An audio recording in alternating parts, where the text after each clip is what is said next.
Seul sur scène, le slammer est devant un auditoire, plongé dans l'obscurité, plongé dans le noir. Illuminé par les lumières facétieuses du projecteur, son personnage se projette d'heure en heure dans son psychisme intérieur, qu'il extériorise par une écoute défaillante, vue défectueuse, odorant endommagé, touché, insensible, goûté qui n'est plus un sens. Schizophrène, le poète est insensible à tout ce qui se passe autour de lui. Mais ces mots à l'oral font que l'auditoire soit au zénith du sensible autour de lui. Slammer aurifère, ce fou s'abandonne à être père de mots cristallins et a fait pour son enfant alchimiste un berceau de rimes. Inspiration divine, expiration minime.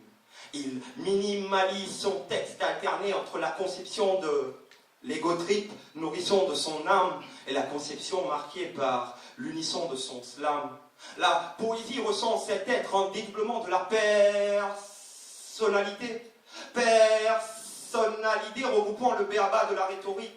Il préconise sa folie sur sa feuille sans embâge, car être poète est son gage. Alors le poète fou vote sa folie par des sursauts dans son intonation qui se fonde dans l'arrangement spatial de la salle et métamorphose, amorphologie de sa poésie a cappella par une sinuosité de rythme. Le personnage se perd dans sa schizophrénie et déclame, slame la cacophonie cauchemardesque de mots qui s'égarent dans sa rage et se garent sur sa page. Poète fou furieux se fait maître de séant car il occupe la largeur de la scène par des mouvements du corps qui font de lui une personne bellâtre et de sa poésie un Adonis.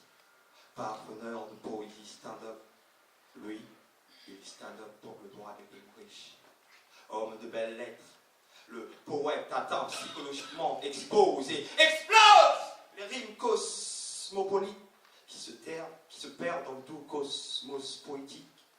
Le double du poète ne s'affiche pas à faire des calembours. Il se calemboure donnant une incompréhension totale laissée sur le jury et la salle. Car ce schizophrène qui m'a inspiré ces textes faux alliés n'est autre que toi, mon allié, atteint depuis de nombreuses années par la sombre folie de la poésie.